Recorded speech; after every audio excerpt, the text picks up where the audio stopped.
So I have a tool that I share with people to help them get through challenging events or challenging time periods without overeating and over drinking and over stressing and over fill in the blank of the activity that you engage in that makes you feel better in the moment, but later on you totally regret. And I want to share this tool with you. And this tool will help you not just get through the event, but also to be able to look back and be like, yeah, I nailed it. So I call this tool the fast forward tool, and it's really simple. All my tools are simple, but it's really powerful. And it's especially powerful for leaders because as a leader, you have been trained to be on the lookout for what is wrong so that you can fix it or head it off at the pass. And your ability to anticipate challenges, to see the problem before it comes up or before it gets too big, or to see where the numbers don't add up has contributed quite a bit to your success. So you are really good at finding what is wrong and creating the exact protocol to get through it. And in the military, I've had experience with this too, because we would do the same thing. There was a mission to complete. And so you need to look for the potential threats. We had something called an op order or operations order. And the very first part of it was to analyze the situation, to take a look at the enemy forces, see what their composition was and their disposition and what's their strength and their recent activities and their location and all this information so that we could use that information, design a plan, put it into operation and fulfill the commander's intent. And that's extremely useful. And you know exactly how to do that. And you know how to get through the challenge in terms of what are the right actions you need to take. What if you could get through that challenge without self-sabotaging? What if you could get through it without feeling like you were totally putting your life on hold until you get through it? And what if you could actually get through that challenge and take your right action and also feel good as you're going through the event? That's where this fast forward tool comes in, because it is totally possible. So when you use the fast forward tool, all you are doing is you are mentally fast forwarding to a place in time where that challenging event is over. And then you are looking backwards and you are telling the story basically of how you kicked butt during that challenge. So right now, as I'm recording this, we are at the end of the year and we're into the holiday season. And a lot of people are seeing this as a challenge. It is a challenge for many people. And they just want for this to be over. And so I want you to know that you can apply that, you can apply this fast forward tool to this challenge or to a big presentation or to a case that you might be trying or to a difficult time with a child or in your marriage. You can apply it to anything. So think of a challenge. I want you to fast forward and then look back. And when you look back, I want you to see yourself in that challenge like you are watching a movie. Your brain is really good at creating visualizations in your brain. And then tell your amazing story of how you kicked butt during that time period. And I don't mean like kind of tell the story, like kind of think about it. I mean, like really tell the story, like get out your smartphone and there's a voice memo app in there and tell the story into your smartphone or join a Zoom meeting by yourself and look at yourself and tell the story. You could look in a mirror and talk out loud. Tell the story. Now, I'm going to give you an example of what this will look like.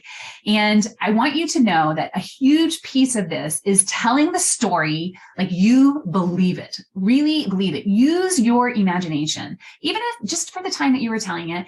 And I'll tell you, it's kind of fun.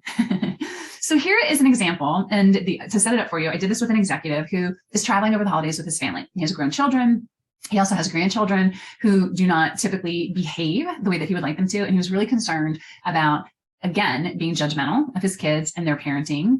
And he knows that even though he tries to hide it, that his daughter picks up on it and that he, instead of talking with her or engaging or bringing it up, one of the things that he does is he levels it out with drinking and just, de-stressing through drinking and really over drinking and numbing out. Okay. So when he did this, it looked a little bit like this. Here's the story. When I look back on that trip, I was amazed at the immense connection that I created with my daughter. We were so much more connected at the end of the trip than at the beginning of it. And I started off really thinking about who I wanted to be and how kind and curious I was. And I wanted to tell her that I was really proud of her and that I was there to support her. And I did just that. And we had the most amazing time. And I'll tell you that the kids really did not even bother me at all. Now, that's the story. And you might be thinking to yourself, okay, that's great and all. You might even be thinking, oh, that's a little hokey for me. That's la la land. But here is the thing. When you bother to take the time to mentally and verbally tell a different story, you step out of the old story that keeps you stuck even if for just a little bit, you create space for something different. You create space for you to be different, for you to see another story. And that ability, the ability to do that, is a major meta skill. It is you managing your brain and having the courage to say, all right, fine, this is how I would like it to be.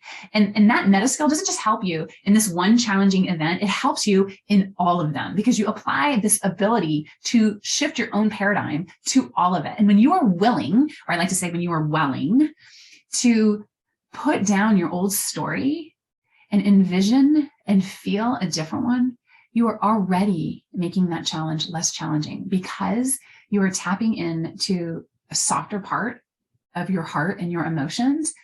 And you are giving yourself a little bit of space to breathe. You are giving your brain a different job to do instead of problem solving around the challenge.